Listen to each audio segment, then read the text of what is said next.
Hello, everyone. Welcome to the special presentation of Global Dialogue for Justice, a live stream series of the, it's a very important report by Dr. Bayram and the Justice for Victim platform.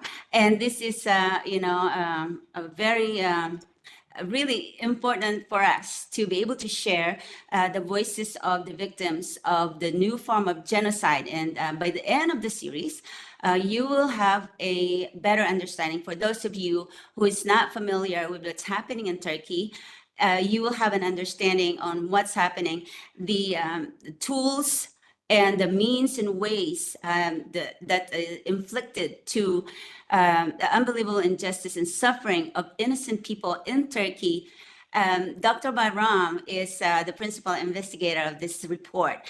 And he is, it's really, Dr. Bayram, I'm extremely grateful for the opportunity to once again work with you and be mentored by you. And today and tonight is a first day in the classroom, just like we are back in the classroom, and we are going to share a full report in English. So I am Dr. Bayram. Please say hello to our viewers and give us an overview of this report. Hello to the viewers. I am very grateful to Mergina for inviting me for this extraordinary class.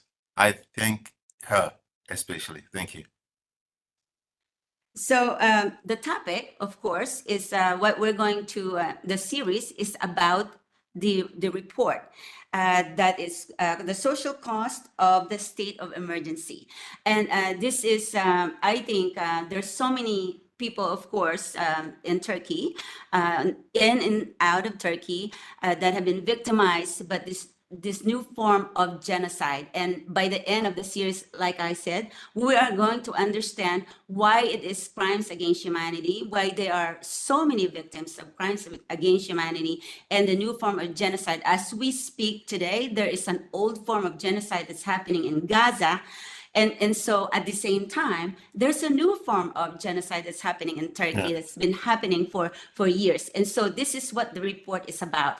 So Dr. Bayram, what can we expect? Us, who has, we're not Turkish, we're part of the global community who is interested, who is concerned about human rights and the crimes against humanity that is, happening in Turkey.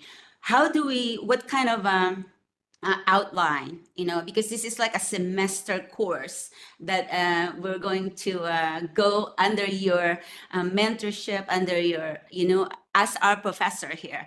So what do we, tonight is really easy. It's the first day of class. So, but as we go through every week, how do you want us to educate us from the global community? True. Well, we are in a global world, as you mentioned, Mergina. That means that what is happening in one corner of the world affects all the other sections, basically. One might think that why should I be concerned what is happening in Turkey, or why would I concerned about the injustice in Turkey or in Syria or in somewhere else? We should all be concerned because all dictatorial regimes, all autocratic regimes are after increasing their power, increasing their area of power. Let's consider Hitler, world famous dictator, and then world famous criminal person. When Hitler came to power in Germany, many people thought that we don't mind whether Hitler is heading Germany or not. We don't mind whether Hitler invaded Poland. We don't mind whether Hitler invaded Belgium, this and that. But in the end, there is a I think proverb. I don't know whether all over the world or in just Turkey. if we don't crush the head of snake while it is small, if you allow it to grow, it will come and get you. It will grow into a, powerful, I don't know, powerful form of a beast. So that we have got to think it that way. Basically, if we allow injustice to go on in part of the country, we will get results, negative results in many ways. For example, you will get refugees. I mean, whether you accept it or not, or this regime, these kind of regimes export terrorism to scare other states or other public of citizens of other nations. All dictators would like to show how powerful they are, not just to scare their own public, but to in their eye to get some sort of recognition from the world community. I mean, it is stupid. Yes, I get it. But in their mind, if they think that they can scare public of other nations or the head of states, they think they will be great head of states. No, it is absurd. But this is how their mind works, basically. So all autocratic regimes or all authoritarian head of states are threat to world peace. They never respect borders of other countries. They never respect rights of other people. They don't respect their own country. They don't respect their own citizens. So why should they respect, let's say, Germans? Like why should they respect Americans? Why should they respect British or French? So that we have got to be aware of this kind of mindset of authoritarian head of states, that we should not give them any opportunity to increase their reaches, so that we have got to give support to human rights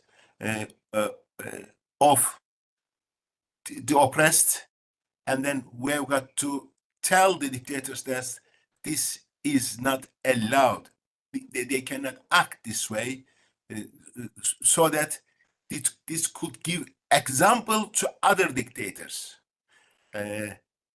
so that the world can get a real peace. Otherwise, one dictator will take example of another dictator, and then they would probably attack the peaceful democracies of free nations. And this is the scientific, like Hitler is trying to get the power, increase the power of his power all of the world, or Stalin, or other dictators.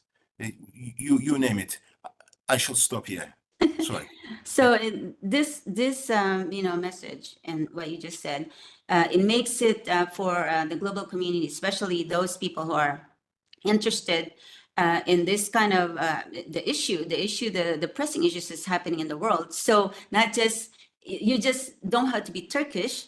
If you're studying, you can be an American, you can be a Syrian or Yemeni, or this topic that we are going to, we are doing a live stream on is so important. And what you just said is to pretty much remind them to pay attention what's happening, because it could happen, anywhere else, anywhere. And so it's really an opportunity for those who are probably getting their master's or PhD, or even the undergrad, if they have projects.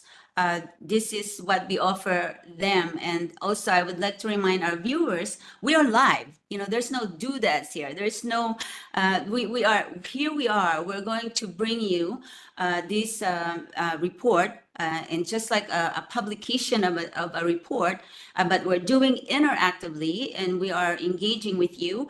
And later on, we're going to have a Q&A. So this is just the first time, you know, it's just like I said, first day of class. So Dr. Bayram, would you like me to read a little bit of, or a little bit of the presentation of the, you know, the study? And then, Please do. or we can also dive into the items. But I think I would like to read, you know, the first paragraph of the presentation, because it's very, very important. It's very powerful. So I'm going to wear my reading glasses like a professor. So, Okay. okay, guys, it says, this research study does not aim to answer questions such as who carried out the coup attempt on July 15, 2016, or who must be held accountable from the coup attempt. Nevertheless, it must be noted that the state of emergency and the decree laws have not applied to individuals who are alleged to have actually participated in the coup attempt, but almost entirely to unarmed civilians such as educators, academics, healthcare professionals, judicial personnel, and civilian or public employees who cannot have an organic relationship with a coup attempt. Dr. That's Bayram, true. It is this is absolutely true. Yeah. this is Yeah. unbelievable. Those who are Yeah. innocent people from all walks of life have just become victims and subjected to the crimes against humanity that you are talking about this. So how is the study? It's in my understanding, this is a mixed method. It's a qualitative and quantitative. And so tell us a little bit about this collection, because it's what, 20,000 direct participants or victims approximately. So how is the study? How did you conduct the study, and with whom? With other groups? And how did you come about with this massive study? Well, it took a lot of time and a lot of energy. Well, when we started to research in this area, let's say a victimization research in this area, uh, nobody trusted nobody, because the victims were so scared that most of them, they couldn't even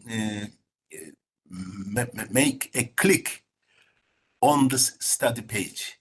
We collected the data through online data collection, basically, or through computer, through internet, basically. But to be able to collect data, we had to get help from prominent people, from some human rights activists whom everybody knew for a long time, so that we could get some data. Even that, it took 3-4 months just to collect around 2,000 contributors, basically. It is not a small number, I know, and you know it is not a small number in social science. It's a good enough numbers. So we published our first report based on that 2,000 plus contributors, basically. But it took us quite a long time. We knew that there were over 150,000 direct victims on the day when we were collecting data, including if we include their families, the numbers increase to 500,000, maybe over that, we could only get data of 2,000 of them. Look, think about 5,000 victims, 500,000 victims, and we could get 2,000 contribution in 3 or 4 months. I mean, in an ordinary situation, you could expect that 5,000 of them would rush to their computers and then they will tell us their stories and victimizations. No, they were so scared. Even we were accused of being intelligence agents, since we were not arrested by the state apparatus. So we were collecting on behalf of the intelligence agency. We were being accused of that. But one thing, their minds were so skewed that they didn't even recognize that we were asking about their victimization. We were not asking them, let's say, how did you join this terrorist organization? Where did you meet? How did you carry out your attacks? We didn't have that sort of questions. we are not interested in those kind of questions anyway. But just to explain to you that how should I say, how frightened people were, just to express you. They were scared even to answer victimization questions. That is what I mean.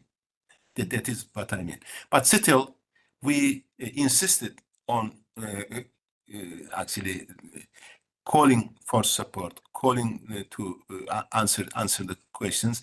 In the end, we got that 2,000 plus data. Then after that, we got, let's say, 5,000 contribution. After that, we got 7,000. So this 20,000 contribution data is not collected in one day. They are collected over 7 years. Thinking or comparing or considering that it cannot be, it may not be called a big data, but if you think at once, it is awesome amount of data. I know it, you know it. Yeah. Yes. And it's truly admirable, Dr. Bayram, the patience and the commitment that you have put into this, the work. And so for me, it's really truly an honor to have the opportunity to, to be your co-host in this live stream, because we're going to, follow almost, like how format of publication, only that this is a non-traditional publication. And I'm a full-time digital scholar. You know that ever since I graduated from New Mexico State University and received my doctorate, instead of publishing my work the traditional way, I decided that this is the way we can connect and engage people today, the students and different communities around the world, and how as scholars we make a difference in the world, and being bold and courageous and exploring different ways. And this is what we are doing. And like you said, people might not know, and they will question, how I got involved, and I am an American, and what is my interest, and how did I become interested in this.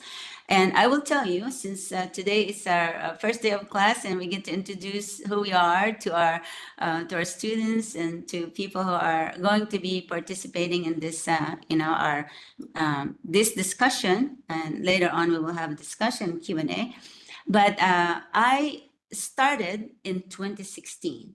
So can you imagine? I was doing a live broadcast on a presidential election in the USA, and I was talking about Hillary Clinton when I was interrupted by a message of one of the viewers from Istanbul. And this person, at the time, he was a member of Istanbul PD. And I was told that there is something happening in Istanbul. And following that, I was sent. He sent me photos and videos of what's happening at the bridge. and to me, it didn't register me. I was in shock, and it didn't register to me right away the gravity, and I didn't know what is gonna happen after that. And then after that day, he disappeared from participating in my live stream. And after September, later part of September, I was told that now he lost his job. He was his passport, and I will in the next series, maybe a few episodes of our series, I will share with our audience that conversation, what happened to him, because I actually went to Istanbul in 2018 and I spoke to him, and he spoke in front of camera. And so this became my project, part of the documentary. So people don't know I was already doing documentary, and I got this courageous person who was a victim and of the state of emergency and the decree law, him and his family. And courageously, Dr. Bayram, facing the camera, and he telling me that they were being called criminals and they have no idea what their crimes are. True. And True. it was truly unbelievable. And so this process, Dr. Varam, and I truly understand maybe the fear, that the people had in sharing their stories. But I made a commitment, and I have never stopped learning about the crimes that's being committed. And so I have never called it a coup. And I think you said Yeah. that I can do it. I don't have to say coup or attempted coup. I can directly say it's a flag, operation. It's False flag. a False false flag. flag Yeah. False flag. operation, because I did not see at the time a mutiny against the government. There was no military takeover of the country. I had never seen it. So to me, I already made that conclusion being an observer. So I didn't know at the time. So now we have a lot of evidence, that collected and shared and filmed, and people coming forward, all the way to the ACHR, that there was not a coup. It was made, and how many millions of people now are victims of the being justified by the emergency decree and the decree laws. And now here we are, Dr. Bayram. So that's just a little bit of background, because people might be asking, when there's an American talking about something like this, it might be, so my commitment is strong, and I'm grateful for your, mentorship. And so here we are, and being in the live stream with you is truly, I'm extremely grateful that I can do this. And again, my commitment is strong to give a voice to those who are their voices are weakened, so this is what we are doing here, and we're going to continue until the report is published the way, until you say we have already shared everything we want to share from this report. So, Dr. Varam, there is the 151 items, or the tool, 152, I'm sorry, 152, you call it the tools or means that prove that evidence of crimes against humanity and a new type of genocide in Turkey. So how did you, this is pretty much the findings of the report. True. Yeah. So, okay, oh my gosh, like we were talking about it's truly hard to believe, and we're going to share this very carefully with our audience, with students, with people who are interested in, want probably to help out. Because, we can't do this alone, the two of us, Dr. Bayram. I mean, that's why we're engaging the global community, because, the message, we have to create awareness, and you have already said why. But if you said that if you didn't know about this, it's truly unbelievable. You are a direct victim of the state of emergency and decree law. So you understand this. that this is not a made up, because when we start showing and sharing this with our audience, they're going to find out who orchestrated this, who's the architect of this genocide that is, it's really hard to believe. And Dr. Varam, some of them is, if you are not a direct victim or indirect victim, it's probably hard to digest or to understand each item. So I would like to go through a few, and maybe, or one at a time, and then later on we're going to go in depth, but we will just kind of like give them a little bit of description, or you can help me and tell them what is this about, like briefly, until we get in depth, and we'll probably have the corresponding stories, or maybe a victim will come forward. But tonight, I'd like to say that let's do number one. Let's start it very systematically and methodically. So I'm going to put my glasses on again. So declaring people as very dangerous criminals, traitors, terrorists, or heroes, reliable, acceptable, or innocent, according to completely arbitrary, selective, and discriminatory criteria, contrary to the principle of equality before the law. I don't know. True. I didn't know that. True. Say it True. in a way we understand it. Yeah, well, to label people as terrorists or how acceptable citizens, let's say, they used some markers, let's say. These markers are nothing to do with criminality, just for your information, listeners or viewers. For example, having an account in a certain bank that the government didn't like, okay? Or studying in a school that the government didn't like, or staying in a house that the government didn't like. But interestingly, okay, let's accept that having an account in a bank the government didn't like is a criminal offense. Let's accept that. But even even even in that situation, there was discrimination. If you side with the government, you were innocent people who were somehow being tricked into that, or tricked into that, having an account in that bank. But if you were in opposition to if you're considered an opposing the government, you were determined criminal. But it's like that. I mean, it would be absurd. How could having a bank account could be a criminal offense? It was a legal bank. It was a legal bank, by the way. It was uh, opened by our beloved leader himself. Just to let you know. But those people who had account that wasn't liked by the beloved leader were considered as terrorists. Those who supported him were innocent, acceptable, law-abiding citizens. That's what I mean. That is what I mean. That is what the report means, basically. Yeah.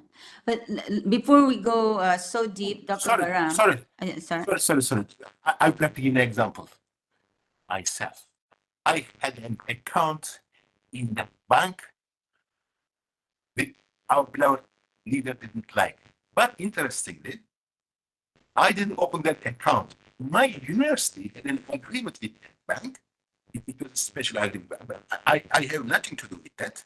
My university had a special agreement with that bank and opened bank accounts on behalf of us to put in our salaries in that bank so that they could get some sort of mutual benefits. I don't know what they were.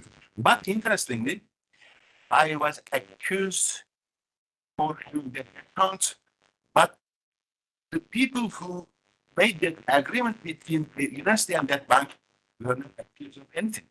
That is what I mean. Okay? This is an example. I am here. That example is me. Again, One of the examples, not all of them, obviously, yeah.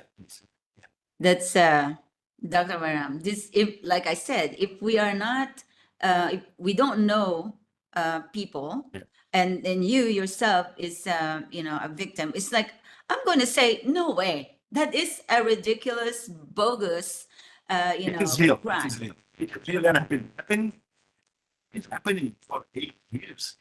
There are thousands of cases considered. I am not making up anything. The report is not making up. It is real. It is, to be honest, they all look unbelievable. Believe me, I know that, you know that. They look so stupid, so ridiculous, so senseless. But they are there. They are happening. That is why I had to all these absurd things. How could the dictatorial regime act? Sure, all of you. If you don't want to be subjected in these kind of things, you should be aware of these kind of events, and you should not give some sort of support or either consider active to these kind of regimes so that you can live in peace forever. Otherwise, these must really get you someday. Someday. You don't know each day. Ah, geez. Well, Dr. Baram, I'm going to go ahead and do a number two. We're just doing this because we have, of course, our time is limited, but just to give a gist and get our audience kind of like have a taste or a little bit of just like a window, you know, like to see what is this report? You know, why is it a crimes against humanity is happening? Why is it a new type of genocide? And by the time we get through the 152, I'm telling you, this is going to register and it's going to touch them, open their minds and touch their hearts. And this is, I know for sure, because this happened to me, Dr. Baram. So I'm going to go on number two. So number two says establishment of the presumption of guilt instead of the presumption of innocence, substituting the notion that every accused is a terrorist until they prove their innocence instead of the principle that suspects benefit from doubt. Now, Yes. how do we? But I imagine it's because that was I'm academy. And I'm not sure about that Muslim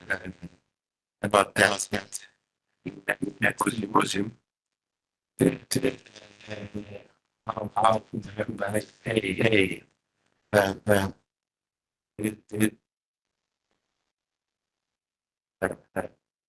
don't know what to say, but Excuse me, Dr. Baram, your audio is choppy.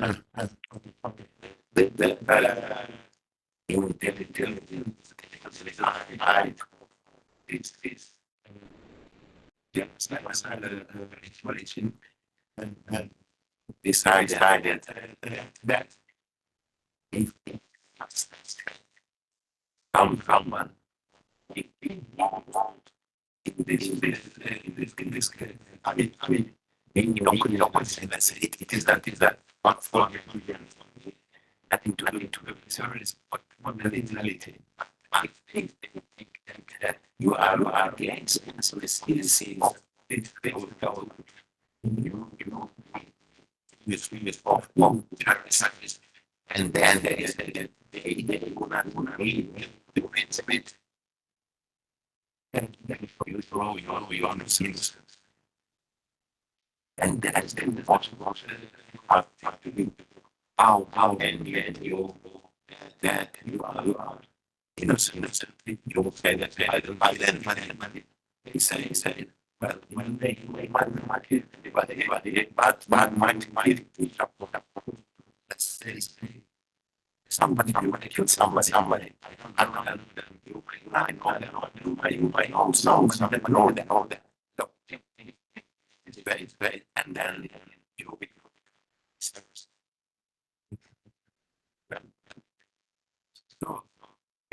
Dr. it is Varun, sense.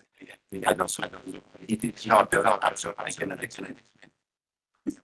so the audio was a little choppy, so we are going to probably repeat this number two.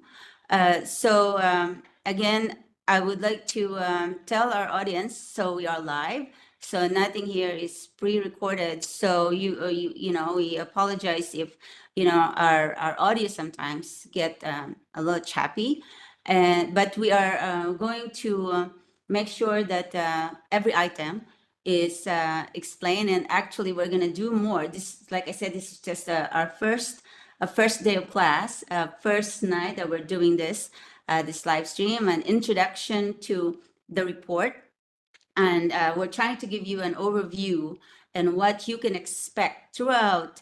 There's no limit, or there is no deadline. Dr. Bayram is going to tell us when the report is in, the semester is over, but it's a long semester. It's going to be a long, classroom discussion. And so, Dr. Bayram, if I want to see if your audio is fixed now.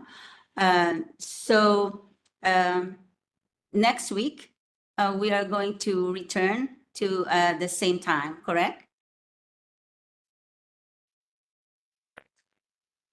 Yes. All right. So, okay, folks. So we are inviting you, members of the global community, the students, and we have people, also students, non-students from different places in the world. This is just maybe a once in a lifetime opportunity for you to have this kind of engagement and type of publication of a report. And we are going to go in depth in our discussion of every item. It's long, and some of this you won't believe. Some of this you will cry. Some of this you will have sigh and disbelief, roll eye rolls, because it's truly hard to understand for people like us, like me from the USA, when I read this report and there is no justification, but it is justified through the state of emergency and decree laws. And Dr. Baram, I asked you previously in our conversation, if this is going to the state of emergency and the decree laws are when there's a change of administration in my country, something like that will be put in Congress, or and legislation to amend, or a referendum and change it. You said that it can't be done, correct? You said that it will stay, and that is, to me, it puzzled me why a law that is hurting millions of people, that has caused tremendous suffering and deaths, cannot be abolished. Correct, Dr. Varun? This is what you told me. These decrees were made into law, and then that is right. It is right. They are not anymore temporary. They are permanent now, and then they were made into all kind of actually laws. Made 1,000 pieces of that. It is not just one or two or five anymore. They made into 1,000 pieces. They made into all the levels of legal system or state system.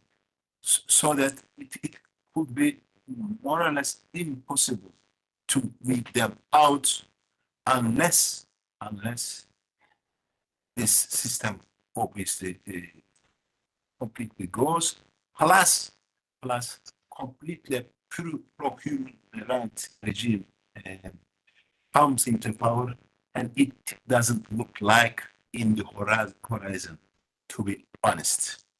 Have we finished with number 2? If not, I'd like to.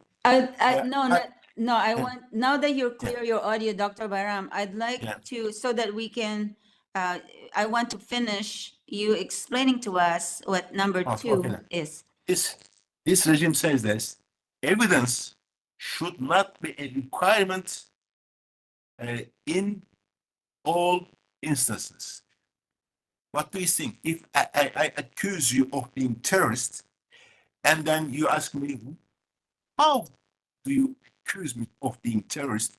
I say to you that, look, you are a terrorist. I should not, evidence should not be a requirement, because I say you are terrorist. I say so. It means you are terrorist. Do you accept that? Do your conscience accept that? Do your audience accept that? But this regime made this phrase as his main rule, and they made this public through a report.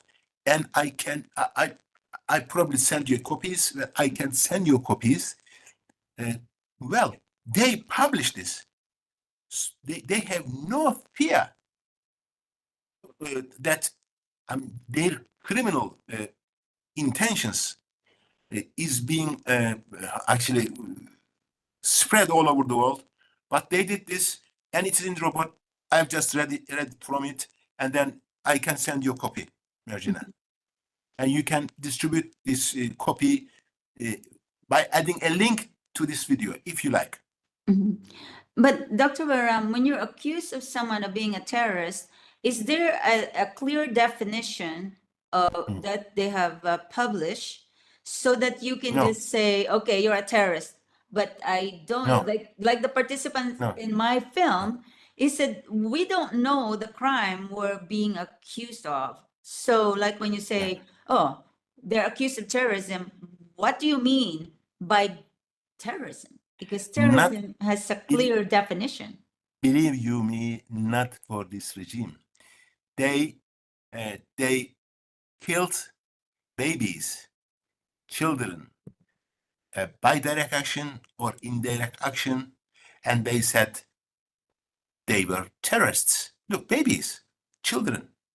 Children cannot be, responsible for anything. As you know, it is a legal rule that if somebody is under age of 18, they could be considered children, But let underage boys or girls, this criminal regime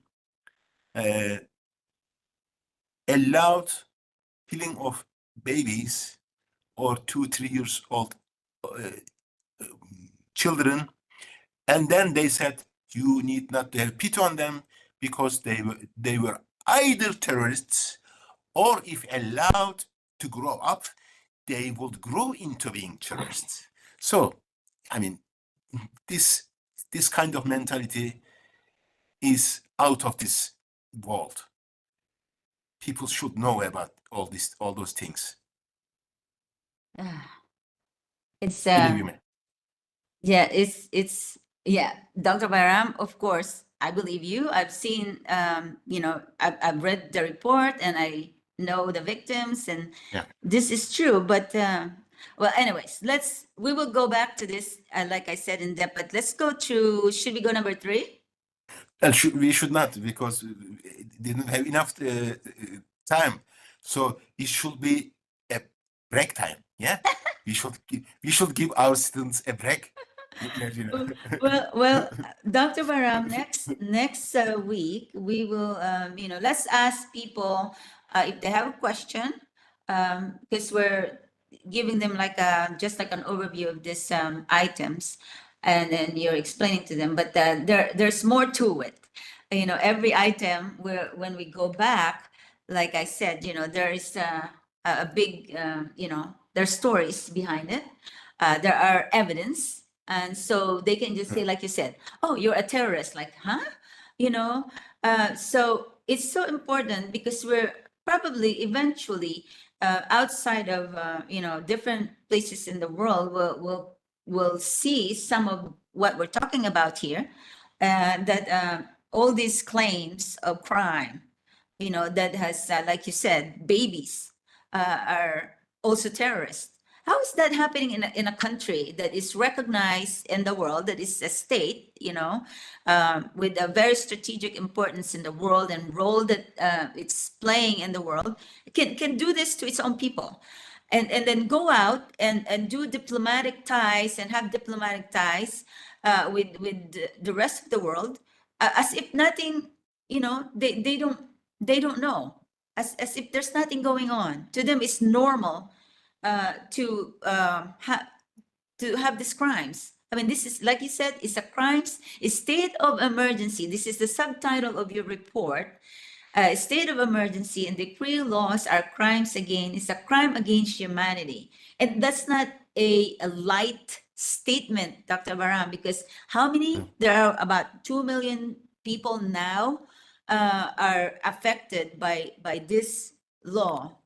True. So, Well, I could give two examples to our students. They should look into mindsets of Taliban in Afghanistan. They should look into the mindsets of ISIS in Iraq. Okay? Same mindsets is in power in Turkey. They don't use open killing methods, open genocide methods. These people are a bit cleverer than Taliban and ISIS. They use indirect killing methods so that you will easily understand why they kill babies, why they accuse you being something, but not having to prove it, this and that. ISIS didn't ask anybody when they were selling women into, you know, slavery or sex slaves, this and that. Those women didn't. Those, if I'm not wrong, they were Yazidi women. I think, if I'm not Yazidi women. Yes, Yazidi, the yes, Yazidi, yes. Yazidi women or men. Mhm. They didn't commit any crime against ISIS. They were busy with their own lives, you know, Yazidi women, but they were being attacked. I don't know for being what. Same thing happens in Turkey because same mentality is in power. So I'm sure your students will understand the situation better after this example. So that is all, or I'm going to say now, for now. For now. So, but later on, Dr. Ram, I also want to extend the conversation or challenge. I want to challenge, you know, the states, the countries who are blindly, you know, they're blind and deaf and mute of these crimes. And I'm pretty sure they know that this is happening, but they just close their eyes and continue on with the business. And this is against every, you know, values of civilized society. This is really truly heartbreaking when we're talking about babies who are innocent. And how many of them, how many thousands of the babies now are growing up in prison? There is, they don't deserve to be in prison, but they are. True. And yes, and as we go through these items, we will go through this, and we will, you know, share with them. This is really hard to understand for people like us who's we're able to speak freely, and we have this certain degree of freedom in our countries that and other people don't have. And sometimes we just, you know, we don't pay attention or we take it for granted. And here we are, we're learning so much about a country that's, I love. I love the Turkish people, and because there's so much promise. When you look at your country, Dr. Bayram, there's the Europe and Asia. There is this true diversity that could really take place if people will just open their eyes and truly understand. I was in Istanbul how many times? I was in Turkey how many times now? And I see with my own two eyes that potential of true diversity. I was sitting in a train, in a metro, with a woman wearing the hijab, and the next one is a woman wearing just a shirt and a shorts, and then the next one is a man, and all these people are coming from each side of the continent, but they're all in one place, that they don't disrespect each other. But can you imagine, that's why I love Turkey, and I feel very sad that there's so many people that are subjected to unbelievable injustice.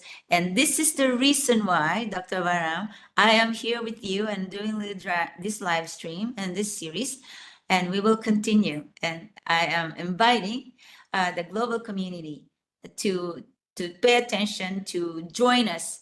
If you have questions for us and Dr. Bayram, we will be back next week, same time, 2100 Istanbul, 1300 New York City. And so 2200 in Tbilisi. So Dr. Bayram, please say goodbye to our students and invite the global community to our series. Goodbye to the students. I'd like to remind them one thing. Dictators are very good at manipulating minds of their own people, plus minds of people all around the world. They are very good at showing the devil as angel, or angels other way around.